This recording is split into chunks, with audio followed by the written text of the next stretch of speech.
Paz do Senhor, meninas. Chegamos aí à última lição do nosso trimestre, que vem como tema Como será a vida eterna. A gente estudou ao longo da lição, desde a cruz até os dias de hoje, e essa lição ela foi um discipulado, né, praticamente. Ela veio mostrando ali a morte de Jesus, já a nossa restauração, da nossa comunhão com Deus. Depois ela veio falando de Jesus sendo ali o nosso único caminho para o céu, a ponte que nos liga a Deus. Veio falando da nossa conduta como cristão aqui na terra, para que a gente viesse conseguir chegar até o céu. E claro, a gente vem fechando a lição com o céu, né? Que é a nossa maior esperança. O título da lição: Como será a vida eterna? Ela é, na verdade, uma pergunta. Como será a vida eterna? E a nossa lição ela se encontra hoje em Apocalipse 21, do versículo 1 ao 6.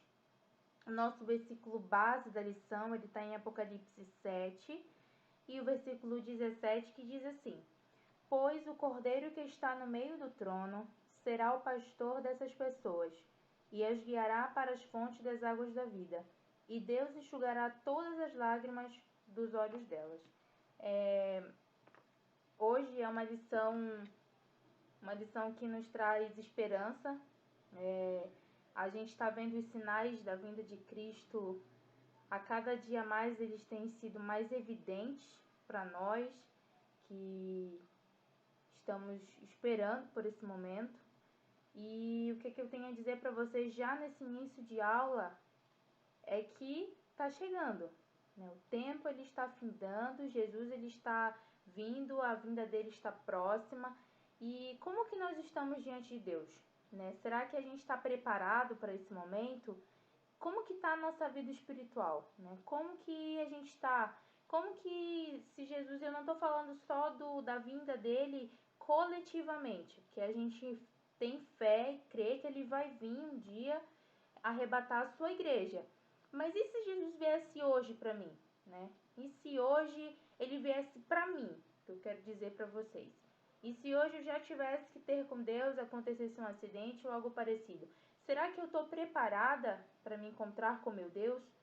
Como que tem sido a minha conduta aqui na Terra? Que tipo de cristão que eu tenho sido? A lição ela abordou tudo isso ao longo dos tópicos, dos assuntos que a gente estudou. Foi um trimestre muito abençoado, a gente aprendeu demais. E hoje aprova a Deus esse tema, fechando aí com chave de ouro o nosso primeiro trimestre de 2020. Na vinda de Jesus, o nosso corpo será transformado. A gente vai começar falando também desse tópicozinho aqui, que não haverá mais choro. A gente aprendeu nas lições anteriores que Cristo ele morreu para nos restaurar, né? Restaurar a nossa comunhão com o Pai. Nós aceitamos Jesus e por isso ganhamos a vida eterna, né? Foi o nosso presente, a salvação. Mas Cristo nos fez uma promessa.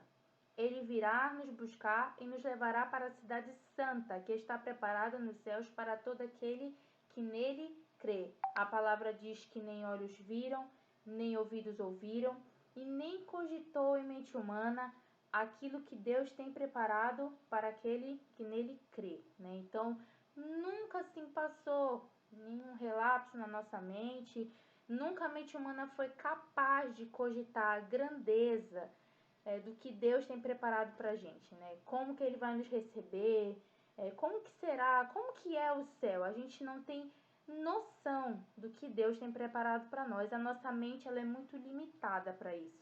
Abraão, que viveu antes da vida de Jesus ao mundo, já aguardava essas coisas pela fé. Carla, mas desde o tempo de Abraão que a gente ouve dizer que Jesus vai voltar? Sim, desde o tempo de Abraão. Mas faz muito tempo. Por isso que tem gente que não acredita mais. É por isso que nós temos que pôr em prática a nossa fé. Porque faz muitos anos realmente que Cristo afirmou que viria. Mas e aí, eu vou deixar de crer? Não. É agora que a gente tem que colocar a nossa fé em ação. Crer além daquilo que os nossos olhos podem ver. Jesus vai voltar e nós temos que ter fé nisso, né?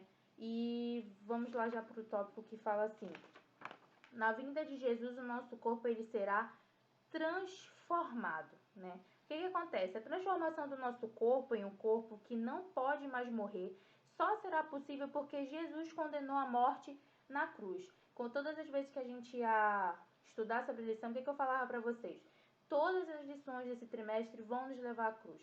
A cruz, ela foi o início de tudo, né? A cruz, ela foi a vitória de Jesus sobre o pecado, sobre a carne, sobre a morte. Então, todas as lições, elas vão nos remeter à cruz. Os nossos olhos sempre vão virar para a cruz. A cruz, ela é a nossa, ela foi o, como é que eu posso dizer, o começo de tudo. Tudo nos leva à cruz. Tudo nos faz dar uma viradinha assim, ó. A cruz começou lá. Então, o que vai ser esse novo corpo? O novo corpo que nós teremos, ele estará livre das consequências do pecado. Ele será imortal e semelhante ao de Cristo, né? Um corpo glorificado em Cristo, onde a gente não vai mais ter o domínio do pecado sobre a gente. Cristo prometeu um lugar para os seus servos na eternidade e nós estaremos sempre com Jesus. A vida eterna que teremos com Cristo será maravilhosa. Entretanto, é preciso relembrar que nem todos subirão no arrebatamento da igreja. Em Apocalipse 21:8, especifica quem são os que ficaram de fora. Os covardes, a Bíblia relata ali. O que? A covardia mencionada nesse versículo diz a respeito aos crentes que se envergonham do Evangelho. A palavra também diz: não me envergonhe do Evangelho, porque o Evangelho é poder de Deus. Então a gente não tem que se envergonhar dele. Pelo contrário, a gente tem que levar o Evangelho. O tempo está próximo, Jesus está voltando. O que a gente tem que fazer agora? Principalmente nesse momento que a gente está vivendo. O que está acontecendo? Um vírus afetou o mundo todo, afetou a economia dos países, como é que eu posso dizer, que tem as maiores bolsas de valores do mundo, as pessoas estão apavoradas. E o que nós, como cristãos, temos que fazer nesse momento? Levar a esperança, levar a cruz, levar a salvação, levar o evangelho para as pessoas, né? Esse evangelho que a gente tem aprendido ao longo desse trimestre. O alvo e expectativa finais de fé no Novo Testamento são um novo mundo transformado e redimido, onde Cristo permanece com seu povo e a justiça reina em santa perfeição. A gente sabe que, como eu já expliquei para vocês, a gente tem que estar preparado para a vinda de Jesus, para tanto coletivamente. O que será esse coletivo, Carla? O arrebatamento da igreja. É a volta de Jesus para levar ao céu todos os que aceitaram como Senhor e Salvador, né? O Senhor levando ali a igreja. Então, hoje, que a gente não venha se acovardar, mas que a gente venha levar esse evangelho genuíno às pessoas. O momento especial da volta de Cristo a este mundo para nos buscar chama-se arrebatamento. Nós seremos arrebatados ou levados rapidamente aos céus, ao som da trombeta de Deus. A gente sempre ouve falar, né, que a gente tem que estar atento ao som da trombeta, porque só os salvos ouvirão o som da trombeta.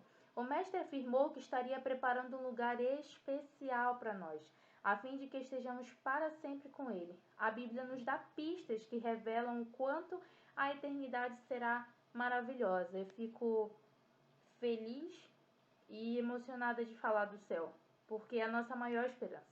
A gente sabe que aqui nessa terra a gente é peregrino e a gente está se preparando para viver com Jesus na eternidade. Por esta razão é de suma importância que guardemos firmemente a esperança da fé que professamos, pois podemos confiar que Deus cumprirá as suas promessas. Ele não está demorando em cumpri-las. Antes, espera pacientemente que todos possam arrepender-se de seus pecados e alcançar o conhecimento da verdade que liberta, para que sejam salvos. Eu quero deixar um versículo para finalizar essa videoaula, que se encontra lá em Tito, capítulo 1, versículo 2 e 3, que diz assim: em esperança da vida eterna, a qual Deus, que não pode mentir, prometeu antes dos tempos dos séculos, mas a seu tempo manifestou a sua palavra pela pregação que me foi confiada, segundo o mandamento de Deus, nosso Salvador. Que a gente cada dia venha se preparar para esse encontro com Cristo, que a gente venha levar esse evangelho às pessoas, que a gente venha levar a cruz às pessoas, o perdão, o maior presente que Cristo nos deu, que foi a salvação, e que a gente não venha perder a fé, que esse dia vai chegar, e que principalmente esse dia ele está próximo. Fiquem na paz do Senhor, Estamos aí já nos preparando para o próximo trimestre. Eu creio que vai ser um trimestre abençoado na presença de Jesus.